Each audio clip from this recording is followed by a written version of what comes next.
Constituye una oportunidad única la apertura de este ciclo Grandes Pensadores del siglo XX. Única porque nos va a permitir meternos en la fábrica en la que se crearon algunos de los pensamientos decisivos de la segunda mitad del siglo que acaba de cerrarse.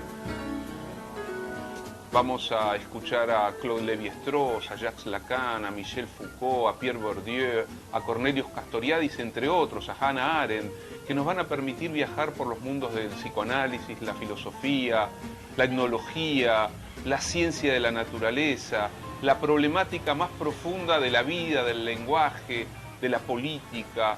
Es decir, recorrer junto a estos pensadores extraordinarios aquello que sigue siendo fundamental para pensarnos hoy a nosotros mismos.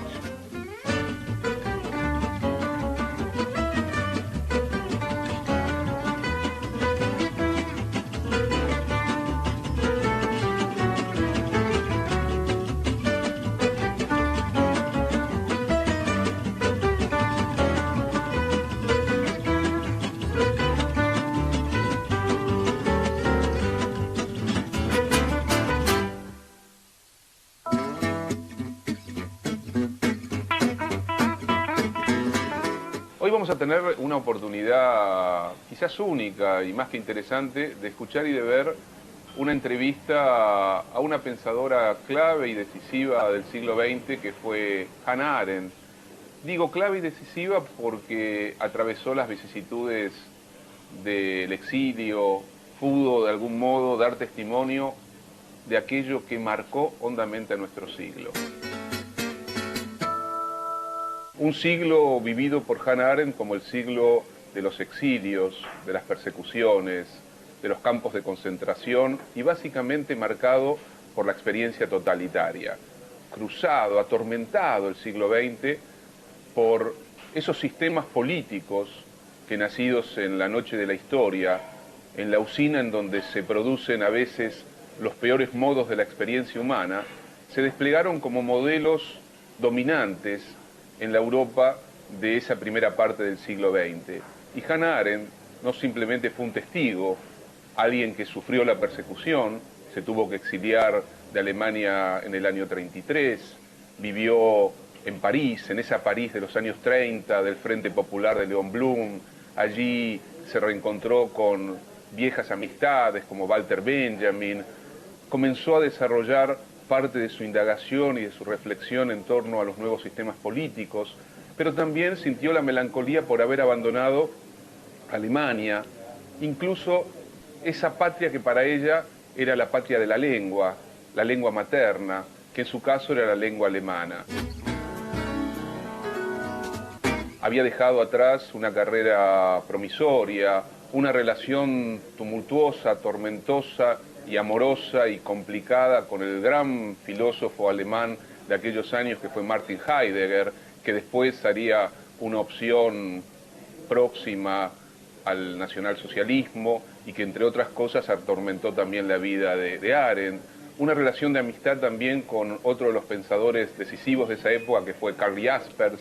Y así Arendt inició el camino del exilio, pero el camino del exilio que primero la llevó a París y después, cuando Francia cayó en manos de los alemanes, el siguiente exilio en los Estados Unidos, donde pudo apreciar, comprobar, leer otro modo de organizar la sociedad, de pensar la política, de pensar la relación entre política y sociedad.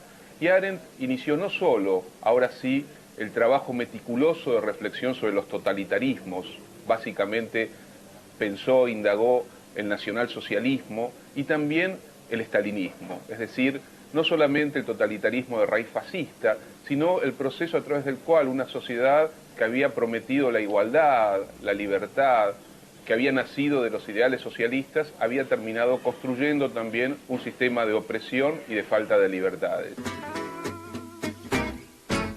Los orígenes del totalitarismo, dividido en 3 tomos, es quizás la obra principal de Hannah Arendt, pero Arendt siguió trabajando, se fue inclinando hacia una reflexión filosóficamente decisiva en torno a la condición humana, a poder pensar la relación entre filosofía y política, e indagar aquellas vicisitudes que habían marcado poderosamente toda la tradición de Occidente, la tradición filosófica, política, estética, social. Quizás una de las obras más conocidas de Hannah Arendt haya sido ese texto cuasi periodístico que escribió a lo largo del juicio a Adolf Eichmann que tuvo lugar en Jerusalén. Recuerden ustedes, Eichmann fue secuestrado por el Mossad en la Argentina, donde estaba refugiado clandestinamente, fue llevado al comienzo de los años 60 a Israel y fue sometido a juicio, condenado y finalmente ejecutado. Arendt fue una testigo de ese juicio y allí, al observar a Eichmann, al escuchar atentamente las respuestas de Eichmann a las preguntas del fiscal, fue desarrollando una categoría que ha dado mucho que hablar, que es la categoría de la banalidad del mal.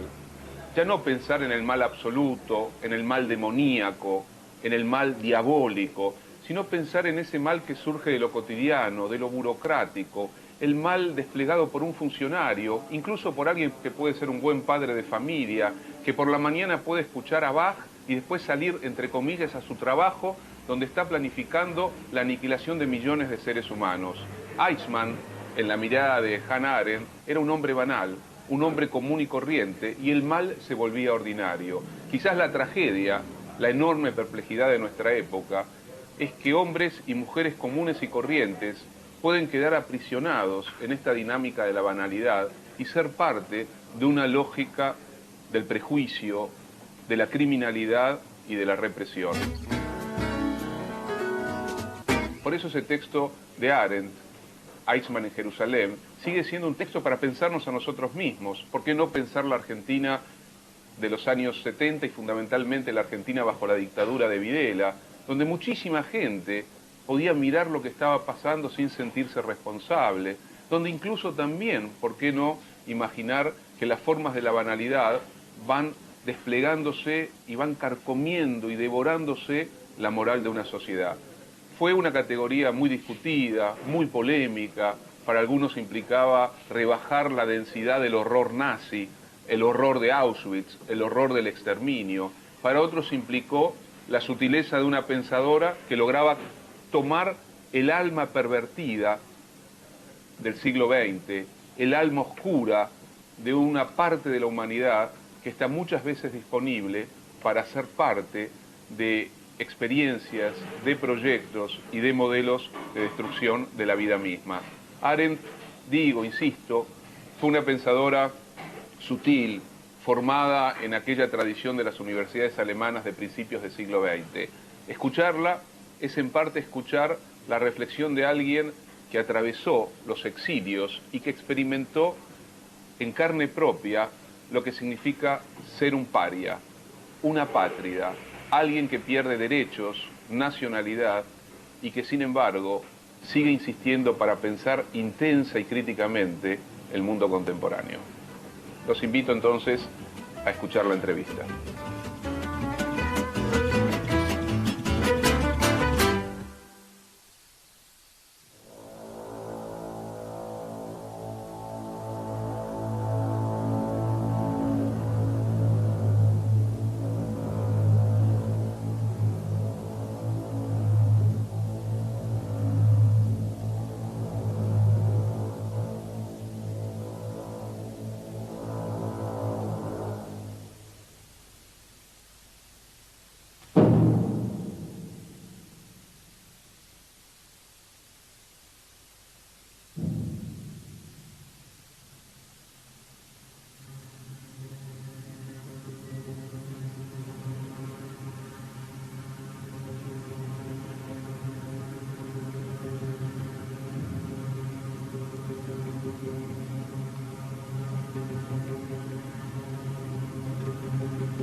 I may need a glass of water if I could have that.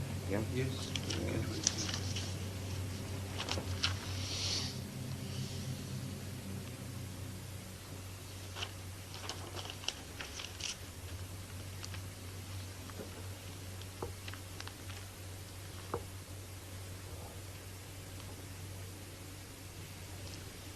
Vous êtes arrivé dans ce pays en 1941, vous veniez d'Europe, vous y vivez donc depuis 32 ans.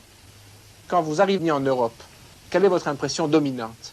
Ma impression dominante, mon impression dominante, well, see, this is not a nation state. America is not a nation state. Mon impression dominante, c'est que l'Amérique n'est pas un État-nation. Et les Européens ont beaucoup de mal à comprendre ce simple fait qu'ils devraient pourtant théoriquement connaître.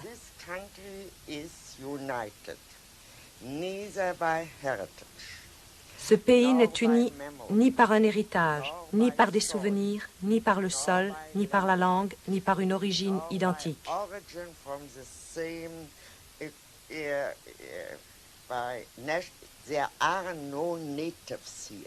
Il n'y a pas d'Américains authentiques ici, les Indiens mis à part. Tout le reste, ce sont des citoyens, et ces citoyens ne sont unis que par une seule chose, et c'est beaucoup. On devient citoyen des États-Unis par simple acceptation de la Constitution.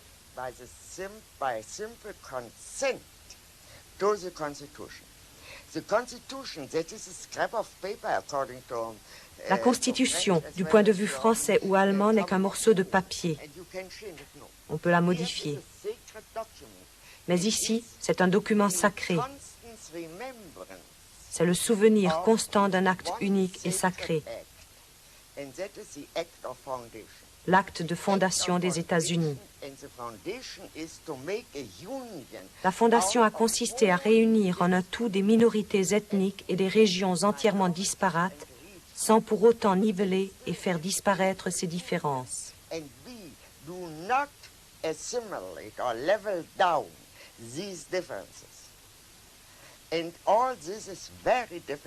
Tout cela est très difficile à comprendre pour un étranger. Nous pouvons donc dire que dans ce système politique, c'est la loi qui règne et non pas les hommes. Jusqu'à quel point ceci est vrai et a besoin d'être vrai pour le bien du pays, j'ai failli dire de la nation, pour le bien de l'ensemble des États-Unis d'Amérique, pour la République, à vrai dire. Durant les 10 années qui viennent de s'écouler, l'Amérique a connu une vague de violence politique marquée par l'assassinat du président, de son frère, par la guerre du Vietnam, par l'affaire de Watergate. Pourquoi l'Amérique peut-elle surmonter des crises qui, en Europe, auraient abouti à des changements de régime, voire à des troubles intérieurs très graves? Now let me try it a little different. Je voudrais poser le problème d'une façon légèrement différente. Je pense en effet que le tournant dans toute cette affaire a été l'assassinat du président. De quelque façon qu'on l'explique, et quoi qu'on sache ou qu'on ne sache pas à ce sujet, il était absolument évident que pour la première fois, depuis très longtemps dans l'histoire américaine, un crime s'était directement mêlé au processus politique et l'avait transformé.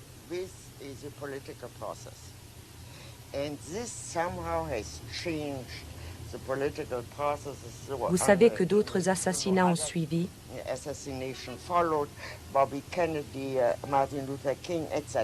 En dernier lieu, l'attentat contre Wallace appartient à cette même catégorie d'actes. L'affaire du Watergate a révélé l'une des plus profondes crises constitutionnelles que l'Amérique ait jamais connues.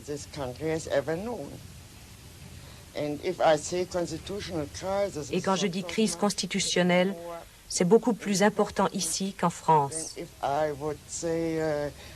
Une crise constitutionnelle en France. Je ne sais pas combien vous avez eu de constitutions depuis la Révolution, mais pour autant que je me souvienne, au moment de la Première Guerre mondiale, vous en aviez eu 14. Je ne veux pas entrer dans les détails, vous savez cela sans doute beaucoup mieux que moi. Ici, par contre, il n'y a qu'une constitution. Et cette constitution est en vigueur depuis près de 200 ans. Le contexte est donc entièrement différent. C'est toute la structure du système politique qui est en jeu. Cette crise constitutionnelle représente pour la première fois aux États-Unis un conflit ouvert entre le législatif et l'exécutif. Now, there the Constitution itself is somehow at fault. Ici, c'est la Constitution elle-même qui est en partie responsable. The founding fathers Les pères fondateurs ne pensaient pas que la tyrannie puisse surgir de l'exécutif, parce qu'ils ne voyaient dans celui-ci rien d'autre que la simple exécution de ce qu'avait décidé le législateur.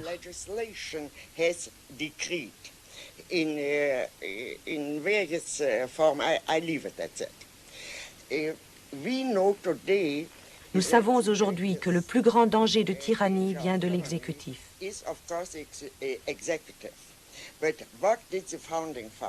Mais si nous prenons à la lettre l'esprit de la Constitution, que pensaient les pères fondateurs? Ils pensaient s'être libérés d'abord de la domination de la majorité. C'est pourquoi ce serait une grave erreur de penser que ce que nous avons est une démocratie. Ce que nous avons ici, c'est un système républicain. Les pères fondateurs s'attachaient surtout à préserver les droits des minorités parce qu'ils estimaient que dans un corps politique sain, il doit y avoir une pluralité d'opinions.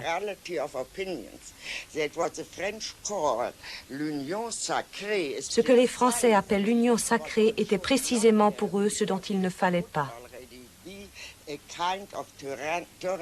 Ce serait déjà une sorte de tyrannie, et le tyran pourrait très bien être une majorité.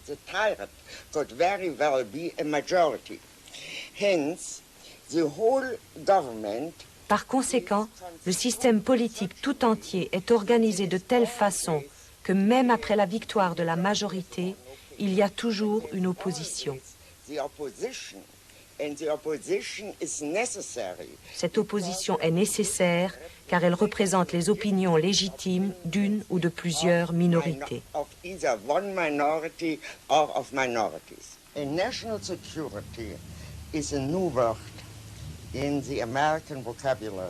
La sécurité nationale est une notion nouvelle dans le vocabulaire américain.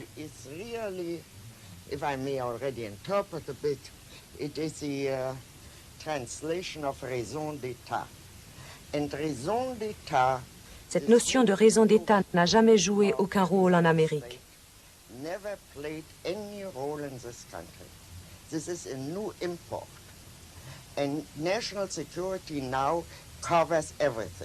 La sécurité nationale couvre maintenant toutes sortes de délits.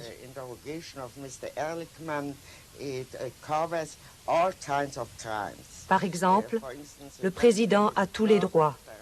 Il est au-dessus de la loi. Le roi ne peut se tromper, c'est-à-dire qu'il est comme un monarque dans une république. Il est au-dessus de la loi et sa justification est toujours que quoi qu'il fasse, il le fait en vue de la sécurité nationale. En quoi, selon vous, ces applications modernes de la raison d'État, ce que vous appelez l'intrusion de la criminalité dans le domaine politique, est-elle propre à notre temps? Est-ce que ceci est propre à notre époque? This is proper at notre époque. This I really think so. Just as the stateless business is proper at notre époque and repeats itself again and again under different aspects in different countries and in different colors. But if we come to these general questions, what is also proper à notre époque Ce qui est également propre à notre époque, c'est l'intrusion massive de la criminalité dans la vie politique. Je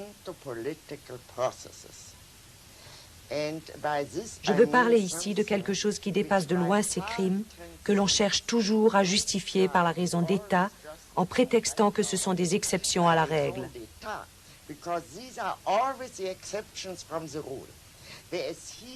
Ici, au contraire, nous sommes soudain confrontés avec un style d'action politique qui est en lui-même criminel.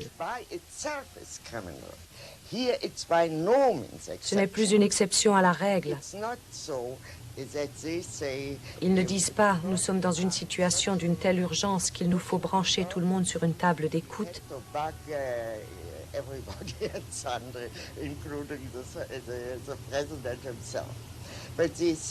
Ici, la table d'écoute fait partie du procédé politique normal.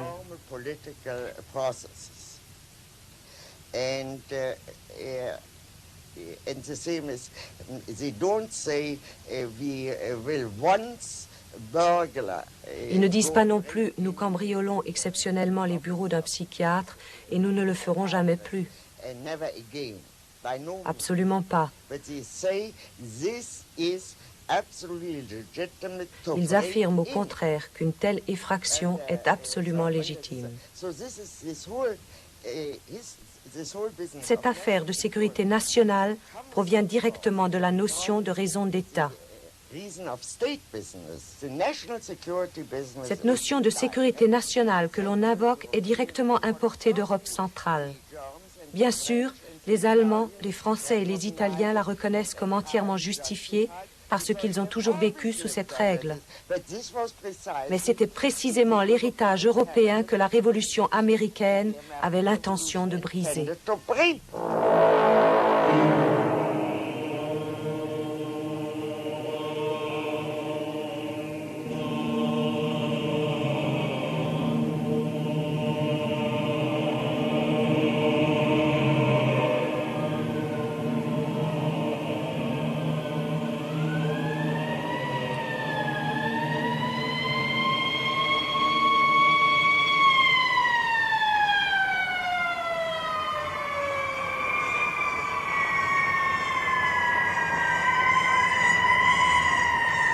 Dans votre essai consacré aux documents du Pentagone, vous décrivez la psychologie de ceux que vous appelez les spécialistes de la solution des problèmes, qui étaient à l'époque les conseillers du gouvernement américain. Et vous dites, les spécialistes de la solution des problèmes ont été définis comme des hommes très sûrs d'eux-mêmes et qui semblent rarement douter de leur aptitude à s'imposer.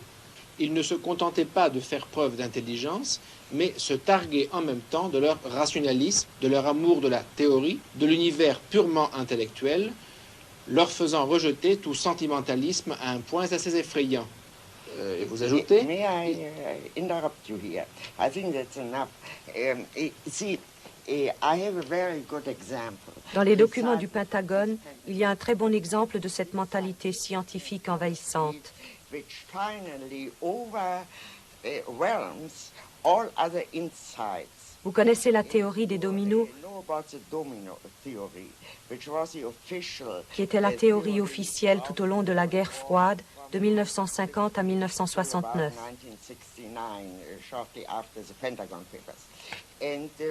La vérité est que parmi les intellectuels très sophistiqués qui avaient écrit les documents du Pentagone, très rares étaient ceux qui croyaient en cette théorie des dominos.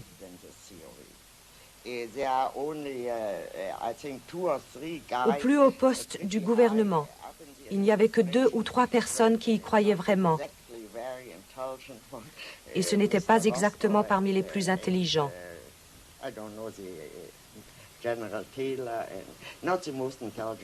En fait, ils n'y croyaient même pas. Mais toutes leurs actions s'en tenaient à cette théorie. Ils n'agissaient pas par mensonge ou parce qu'ils voulaient se faire bien voir de leurs supérieurs, mais parce que cela leur donnait un cadre dans lequel ils pouvaient travailler.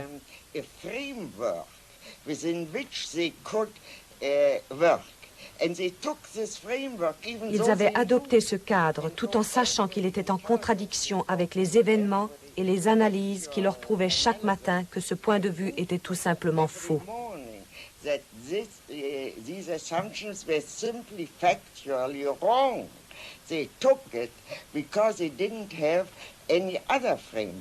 Notre siècle me semble dominé par une persistance de modes de pensée fondés sur le déterminisme historique. Yes, and I think this has very good reasons. this belief in this historical necessity. Il y a de très bonnes raisons à cette croyance en la nécessité historique. Really an open question is the following. We don't know the future. Nous ne connaissons pas l'avenir. Acts into the future. Tout le monde agit en vue de l'avenir et personne ne sait ce qu'il fait parce que l'avenir se fait. Because the future is being done, action is a we and not an I. L'action est faite par nous et non pas par moi. If I were the only one, could I foretell? Ce n'est que lorsque j'agis seule, si j'étais la seule, que je pourrais prédire ce qui va se passer à la suite de mes actes.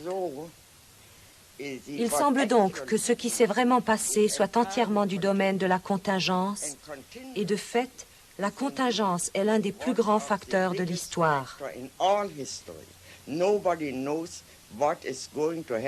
Personne ne sait ce qui va arriver simplement parce qu'il y a tant de choses qui dépendent d'une énorme quantité de facteurs variables, c'est-à-dire du hasard.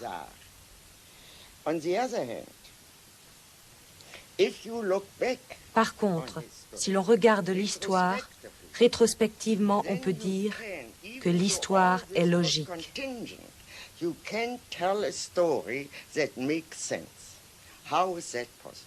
Comment cela a-t-il été possible? C'est le véritable problème de toute philosophie de l'histoire. Comment est-il possible qu'après coup, il semble toujours que les choses n'auraient pas pu se passer autrement?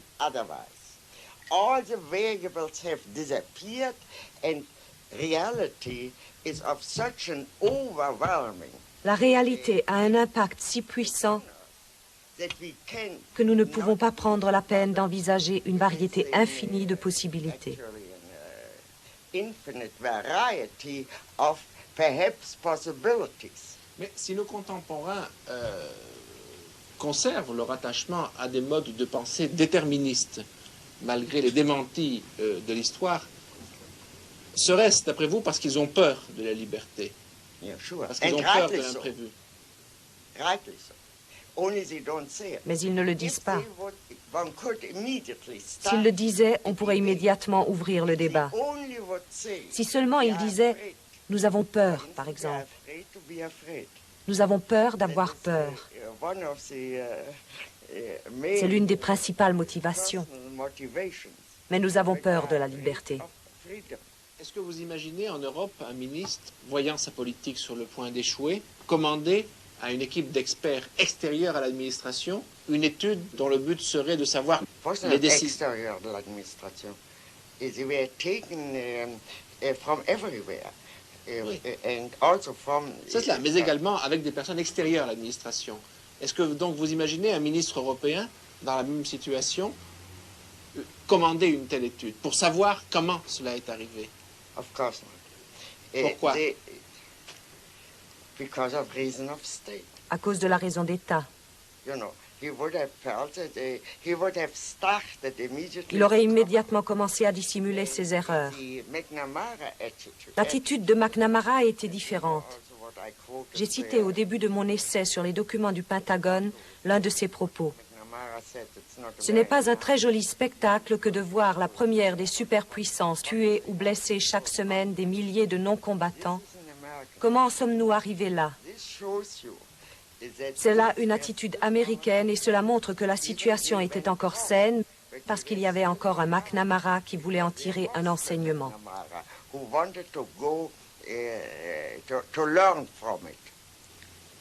Pensez-vous que actuellement les dirigeants américains, placés devant d'autres situations, aient encore l'envie de savoir? No. I don't think that a single one is left. I don't know. No, I take that back. But I don't believe that... I think that McNamara... Je crois, si je ne me trompe, que McNamara était sur la liste des ennemis de Nixon. Je l'ai lu aujourd'hui dans le New York Times.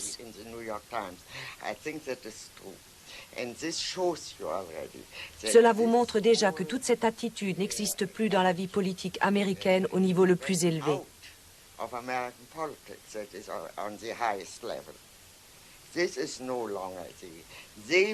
Ces gens-là croyaient déjà à l'image qu'il fallait créer de soi.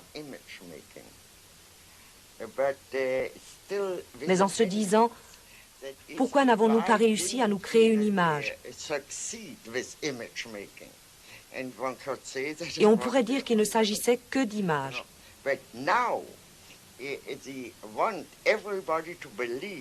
Mais maintenant, ils veulent que tout le monde croie à leur image et que personne ne regarde au-delà. Nous entrons alors dans un univers politique tout à fait différent. Alors, et donc, après ce que le sénateur Fulbright appelait l'arrogance du pouvoir, après ce que l'on pourrait nommer l'arrogance du savoir, un troisième stade qui serait l'arrogance tout court. Yes, I don't know whether it's l'arrogance tout court. It is really the will to dominate, for heaven's sake. C'est plutôt la volonté de dominer. Jusqu'à présent, cela n'a pas réussi. Je peux encore aujourd'hui m'asseoir à cette table et vous parler librement.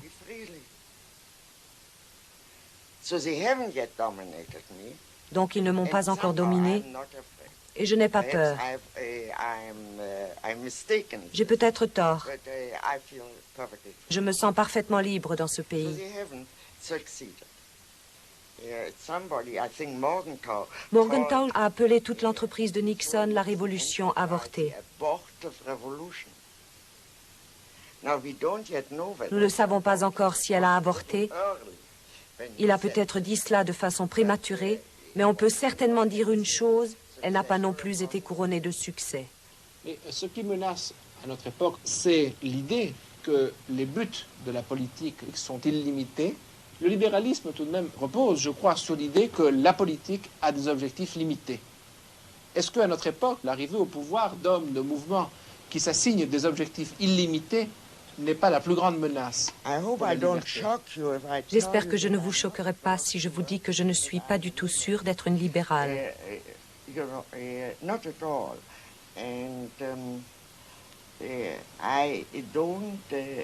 n'ai vraiment aucun credo en la matière. Je ne professe pas de philosophie politique que je pourrais résumer par un terme en isme. Certainement, mais c'est tout de même à l'intérieur des fondements de la pensée libérale, avec les emprunts à l'Antiquité, que se situe votre réflexion philosophique. Diriez-vous que Montesquieu est un libéral?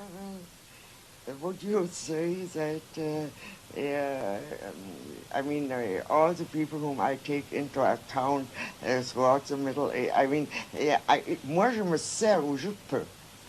And I take whatever I can. Je prends ce que je peux et ce qui me convient. That is, I do no longer believe that I think one of the great advantages. L'un des grands avantages de notre temps, c'est ce qu'a dit René Char. You know what René Char said, notre héritage n'est garanti par aucun testament. Précédé par aucun testament. N'est précédé par aucun testament. This means we are entirely free. Cela veut dire que nous sommes entièrement libres d'utiliser où que nous le voulions les expériences et les pensées du passé. The experiences and the thoughts Mais est-ce que cette of liberté... our past. Mais est-ce que cette liberté extrême ne risque pas d'effrayer beaucoup de nos contemporains qui préféreraient trouver toute prête une théorie, une idéologie et être en mesure de l'appliquer? Cette liberté que vous définissez, cela risque d'être la liberté de quelques-uns, de ceux qui auront la force d'inventer de nouveaux modes de pensée. Non, non.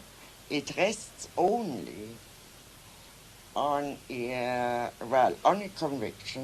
Elle ne repose que sur la conviction que chaque être humain, en tant qu'être pensant, peut réfléchir aussi bien que moi et peut former son propre jugement s'il le veut. And can therefore judge for himself if he wants to. How I can Ce que je ne sais pas, c'est comment faire naître ce désir en lui. That is, I am not the only thing which can help us, I think, is really to réfléchir. And to think always means to think. Réfléchir, cela signifie de toujours penser de manière critique. Et penser de manière critique, Cela signifie que chaque pensée sape ce qu'il y a en fait de règles rigides et de convictions générales. Rigid rules, general convictions, etc. Everything which happens in thinking is Tout ce qui se passe lorsqu'on pense est soumis à un examen critique. C'est-à-dire qu'il n'existe pas de pensée dangereuse pour la simple raison que le fait de penser est en lui-même une entreprise très dangereuse. How I can convince, I think non-thinking is even more dangerous. Mais ne pas penser est encore plus dangereux. But I would say not thinking and not ne pas réfléchir, c'est plus dangereux encore. Revenons à ce mot de René Char. Notre héritage n'est précédé d'aucun testament. Quel est d'après vous l'héritage du XXe siècle? We are still there. Vous êtes jeune, je suis âgé, mais nous sommes encore là tous les deux pour leur laisser quelque chose. Justement, que laisserons-nous au XXIe siècle? Nous sommes les trois quarts du siècle sont déjà écoulés. I have no idea. I'm pretty sure that modern art, which Je suis à peu près certaine qu'il y aura l'art moderne, qui stagne plutôt actuellement.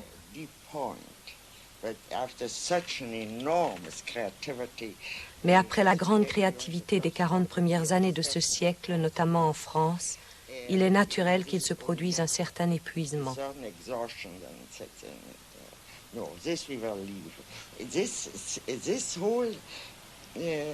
Ce XXe siècle sera probablement l'un des grands siècles de l'histoire, mais pas en politique.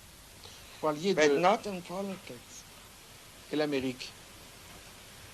No. Pourquoi? You know, this country, you need a certain amount of tradition. Il n'y a pas de tradition artistique américaine? No, not a great one. A great one in poetry. En poésie, oui. In novels. Dans le roman, en littérature. Etc. Mais la seule chose qu'on puisse vraiment mentionner, c'est l'architecture. Ces bâtiments de pierre sont comme des tentes de nomades pétrifiés.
Vous avez traité à plusieurs reprises dans votre œuvre de l'histoire moderne des Juifs et de l'antisémitisme. Vous dites à la fin de l'un de vos ouvrages que la naissance du mouvement sioniste à la fin du XIXe siècle a été la seule réponse politique que les Juifs aient jamais trouvée à l'antisémitisme. En quoi l'existence d'Israël a changé le contexte politique et psychologique dans lequel vivent les Juifs dans le monde? Oh, I think it has changed everything. The Jewish people, Je crois que cela a tout changé. Aujourd'hui, le peuple juif est vraiment uni derrière Israël. Ils sentent qu'ils ont un État, une représentation politique, tout comme les Irlandais, les Anglais ou les Français. Ils ont non seulement une patrie, mais ils ont un État-nation et leur attitude tout entière envers les Arabes dépend pour une grande part d'une identification que les Juifs venant d'Europe centrale ont toujours faite, instinctivement et sans réfléchir. L'État doit être nécessairement un État-nation.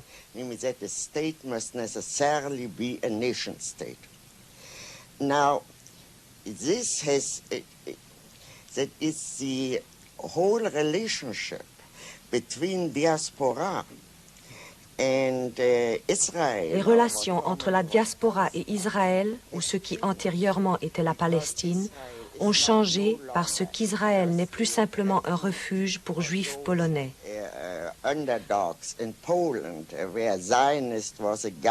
Un sioniste était alors un homme qui essayait d'obtenir de l'argent des Juifs riches pour les pauvres Juifs polonais. Mais aujourd'hui, Israël est le représentant du peuple juif dans le monde entier. Que cela nous plaise ou non, c'est une autre question.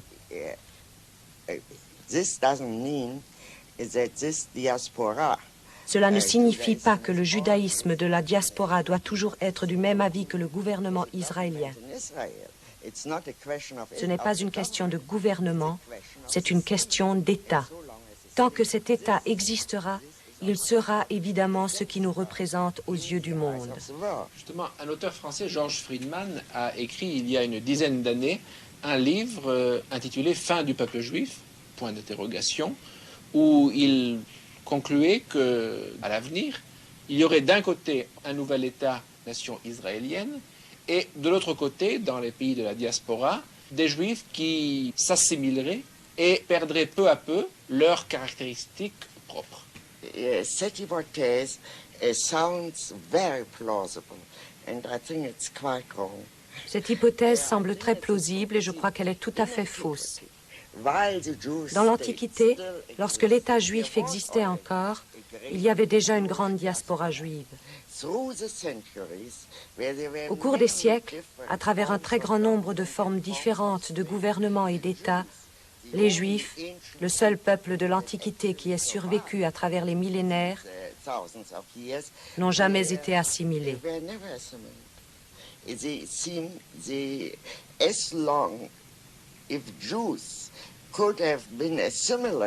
Si les Juifs avaient pu être assimilés, il y a longtemps qu'ils l'auraient été. Il y a eu une occasion pendant la période espagnole, il y en a eu une autre pendant la période romaine, puis évidemment au XVIIIe et au XIXe siècle. Un peuple, une collectivité ne se suicide pas. Monsieur Friedman se trompe parce qu'il ne comprend pas que le sentiment des intellectuels qui peuvent changer en effet de nationalité et absorber une autre culture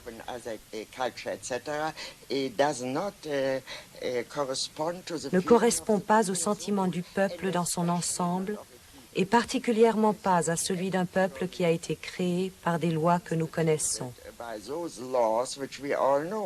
Que signifie pour les Juifs l'assimilation dans la société américaine? Well, in the sense in which we spoke of assimilated Jewry. Il n'y a pas d'assimilation à une culture. To the surrounding culture doesn't exist. Would you kindly tell me to Voulez-vous avoir l'obligeance de me dire à quoi les Juifs devraient s'assimiler ici? Aux Anglais, aux Irlandais, aux Allemands, aux Français? Alors, lorsque l'on dit que les Juifs américains sont très américanisés, non seulement américains, mais américanisés, à quoi fait-on allusion? One means is a way of life. And all these Jews are very good. Tous ces Juifs sont d'excellents citoyens américains. It signifies their public life, not their private life. Leur vie privée et leur vie sociale sont aujourd'hui plus juives qu'elles ne l'ont jamais été. Is of course today more Jewish than it ever was before. The younger generation in Ainsi, un grand nombre de jeunes apprennent l'hébreu, même si leurs parents l'ont oublié depuis longtemps. don't know any Hebrew any longer, etc. Mais l'essentiel, c'est Israël. Est-on pour ou contre Israël? Prenez par exemple les Juifs allemands de ma propre génération qui ont émigré aux États-Unis. En très peu de temps, ils sont devenus des Juifs très nationalistes, beaucoup plus nationalistes que je ne l'ai jamais été, en dépit du fait que j'étais, moi, sioniste et qu'ils ne l'étaient pas. Je n'ai jamais dit « je suis allemande », j'ai toujours dit « je suis juive ». Mais maintenant, à quoi s'assimilent-ils? À la communauté juive. Puisqu'ils étaient habitués à l'assimilation, ils se sont assimilés à la communauté juive d'Amérique. Avec la ferveur de nouveaux convertis, ils sont devenus ultranationalistes et pro-israéliens. À travers l'histoire, ce qui a assuré la survie du peuple juif, cela a été essentiellement un lien de nature religieuse. Nous sommes à une époque où l'ensemble des religions connaissent une crise et où le lien religieux tend à s'affaiblir. Dans ces conditions, qu'est-ce qui, à l'époque contemporaine, fait l'unité du peuple juif à travers le monde?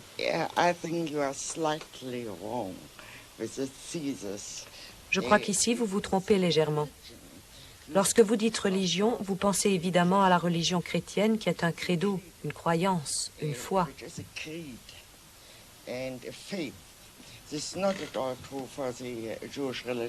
Cela n'est absolument pas le cas pour la religion juive. C'est une religion nationale dans laquelle religion et nation coïncident.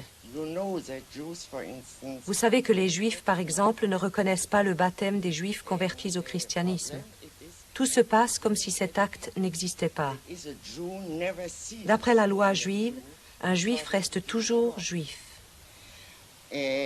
So long as somebody is born by a Jewish mother, la recherche de la paternité est interdite, he is a Jew. Une personne née de mère juive est juive.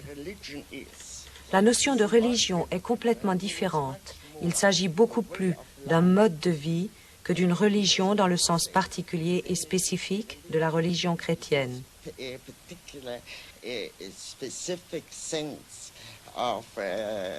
Of the Christian religion. I remember, for instance, I had a Jewish instruction. J'ai eu une éducation juive et je me souviens lorsque j'avais environ 14 ans, je me suis révoltée contre notre professeur et j'ai voulu le choquer. Je me suis levée et j'ai dit « Je ne crois pas en Dieu ». Il m'a alors répondu « Personne ne vous le demande ».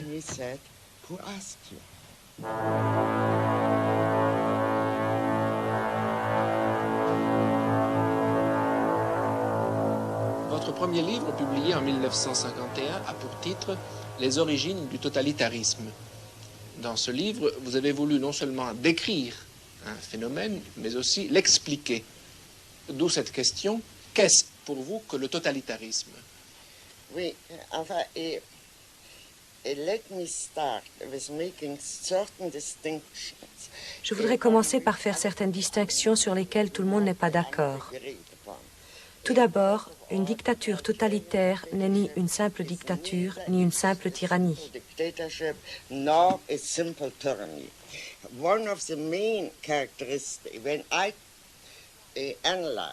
Lorsque je vois un système totalitaire, j'essaie de l'analyser comme une nouvelle forme de système politique inconnu auparavant. Pour cela, j'essaie d'énumérer ses caractéristiques principales.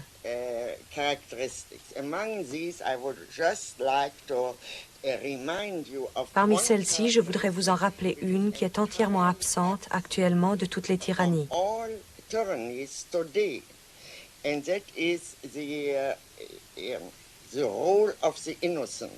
Il s'agit du rôle des innocents, des victimes innocentes. Sous Staline, il n'était pas nécessaire de faire quoi que ce soit pour être déporté ou pour être exécuté.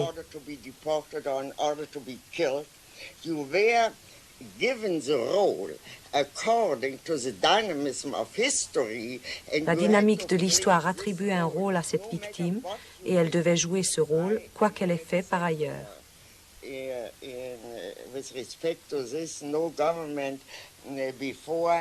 Auparavant, aucun gouvernement n'a tué des gens pour avoir dit oui.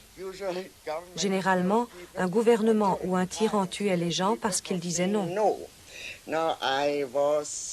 reminded by Frank that something very similar. Un de mes amis m'a rappelé qu'une idée très similaire avait été énoncée en Chine il y a plusieurs siècles. Les hommes qui ont l'impertinence d'approuver ne valent pas mieux que ceux qui désobéissent et s'opposent. And this, of course, is the quintessential sign of totalitarianism. C'est là, bien évidemment, l'essence du totalitarisme. Le fait qu'il y ait une totale domination de l'homme par l'homme. Now, in this sense, there is no totalitarianism today. En ce sens, il n'y a pas aujourd'hui de totalitarisme, même en Russie, où règne pourtant la pire des tyrannies que nous ayons jamais connues. Il faut faire quelque chose pour qu'on vous envoie en exil ou dans un camp de travail ou dans un asile psychiatrique. Or into a psychiatric ward of hospital. Now, let's for a moment see what tyranny is. Because after all, totalitarianism... Les régimes totalitaires sont toujours nés lorsque la majorité des pays européens étaient déjà soumis à une dictature. European governments were already under dictatorships.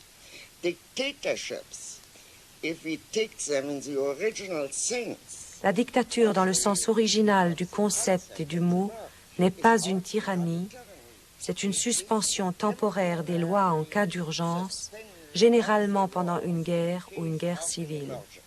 Usually during a war or a civil war or such. But anyhow, the dictatorship La dictature est limitée dans le temps, la tyrannie ne l'est pas. And these are things really are important enough to pay attention to. When I wrote my Eichmann Jerusalem, Lorsque j'ai écrit mon livre sur Eichmann à Jérusalem, l'un de mes principaux objectifs était de détruire la légende de la grandeur du mal, de la force démoniaque. Of the greatness of evil, of the demonic force, to take away from people. De retirer aux gens l'admiration qu'ils ont pour les grands malfaiteurs comme Richard III.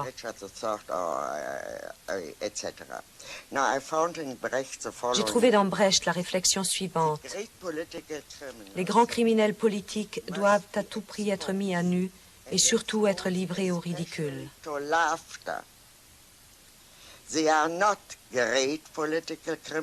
Ce ne sont pas de grands criminels politiques, mais des hommes qui ont commis de grands crimes politiques, ce qui est quelque chose d'entièrement différent. L'échec d'Hitler n'indique pas qu'il était imbécile.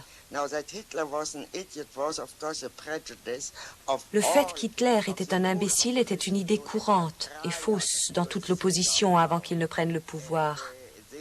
De nombreux livres ont essayé ensuite de le justifier et d'en faire un grand homme.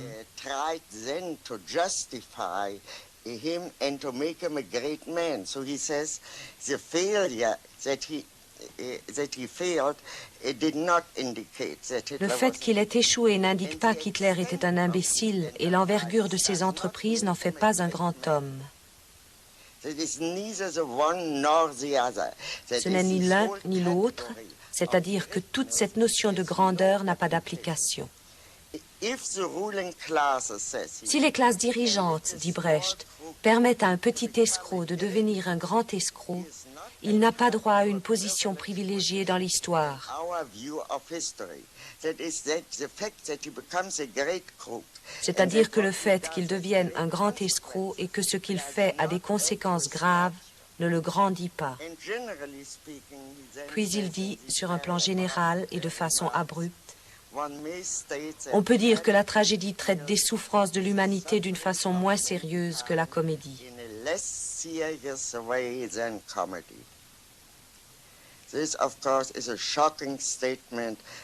est évidemment une déclaration choquante, mais en même temps, je pense qu'elle est parfaitement juste.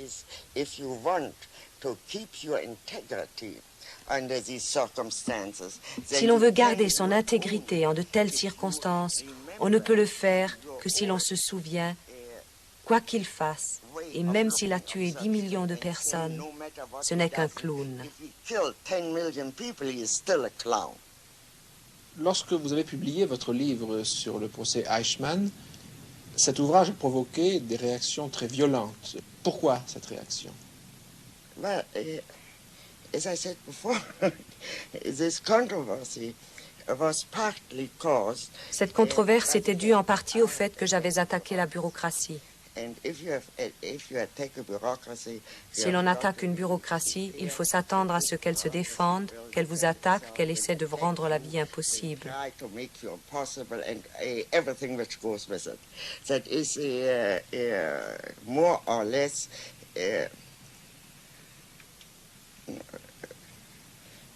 dirty political business. C'est plus ou moins une vilaine affaire politique. This I really had no real Cela, je pouvais le comprendre. But there was but suppose they had not Mais supposons qu'il n'ait pas organisé cette campagne. organized this campaign, then still the opposition to this Malgré cela, book, l'opposition à ce livre aurait été très forte the Jewish people was parce que des Juifs ont été offensés, et par là, je veux dire des personnes que je respecte vraiment et que je peux comprendre. can understand it. They were offended chiefly Ils étaient surtout offensés par ce que dit Brecht, by laughter. par le rire. My laughter was at that time kind of innocent. Mon rire à ce moment-là était plus ou moins innocent. Je n'y pensais pas. Ce que je voyais, c'est qu'Eichmann était un clown. What I saw was a clown. So Eichmann, for instance, was bothered never by anything which he had done to the Jews. Eichmann, par exemple, ne s'est jamais reproché ce qu'il avait fait aux Juifs. Il se reprochait un incident. He had slapped the face Il avait giflé le président de la communauté juive de Vienne pendant son interrogatoire. president of the Jewish community in Vienna during an interrogation. God knows worse things. Dieu sait que bien des gens subissaient des traitements pires que celui-là. Pourtant, Eichmann ne se l'est jamais pardonné. Il avait cédé à une impulsion et il pensait que c'était très mal d'avoir perdu son sang-froid. And he thought this was very wrong and he has lost his cool, so to speak. Pourquoi pensez-vous que nous voyons en effet apparaître toute une littérature qui, s'agissant notamment du nazisme, décrit de façon souvent romancée ses chefs, leurs forfaits, et essaye de les humaniser, somme toute, et ainsi indirectement de les justifier. Pensez-vous que de telles publications aient une raison purement commerciale, ou pensez-vous qu'elles aient une signification plus profonde? I think it has a signification, at least it shows. Je pense qu'elles ont une signification. Elles montrent que ce qui s'est passé une fois peut arriver à nouveau. See, tyranny has been discovered very early. La tyrannie est connue depuis très longtemps. As an enemy. Still, it has never in any way prevented. Cela n'a pourtant jamais empêché un tyran de devenir un tyran. It has not prevented Nero and has not prevented Caligula. Cela n'a empêché ni Néron ni Caligula. Not prevented Et Néron et Caligula n'ont pas empêché des exemples récents tels que l'intrusion massive de la criminalité dans la vie politique. criminality can mean for the political process. Qu'en pensez-vous que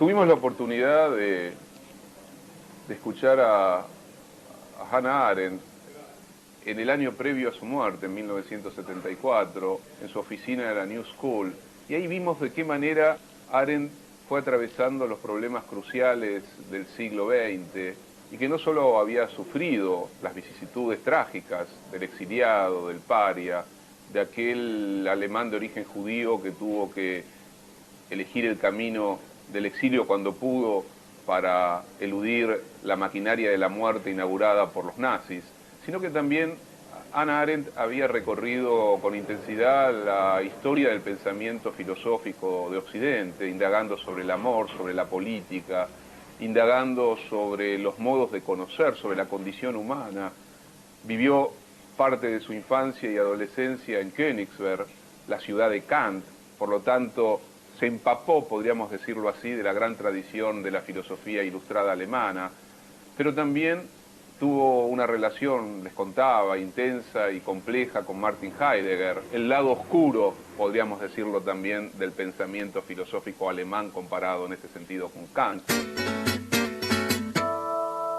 Pero básicamente pudimos escuchar a una pensadora, a alguien que se fascinó, por qué no decirlo así, con el impacto que en su vida significó después de huir de una Europa que se había convertido en una ratonera, que se fascinó, les decía, con la sociedad norteamericana, con la sociedad civil, con la complejidad del mundo político de los Estados Unidos, y que la llevó a producir otro tipo de pensamiento y de discurso en el campo de la filosofía política, en el campo de la revisión de las formas constitucionales, jurídicas, de la relación entre lo político y lo social, jugando y comparando la experiencia europea con la experiencia, en este caso, norteamericana. Pero a Arendt también le importó la cuestión del nacimiento, de la lengua. ¿Por qué no también pensar la condición humana, indagar por la relación entre el trabajo y la creación y la obra? Fue una pensadora completa, de una enorme erudición, que conoció al dedillo la tradición clásica, la lengua griega y el latín, y que se manejó con las lenguas contemporáneas como quien estaba en su casa. Pero Arendt decía que la verdadera patria del escritor, la verdadera patria del pensador, la verdadera patria del ser humano, siempre es la lengua. Quien pierde la lengua, pierde lo más esencial de sí mismo. Por eso insistió una y otra vez en indagar la potencia de la lengua como fecundidad creadora, pero muchas veces también como máquina de destrucción. Gracias por, junto a nosotros, haber intuido algo del pensamiento de Hannah Arendt a través de esta entrevista.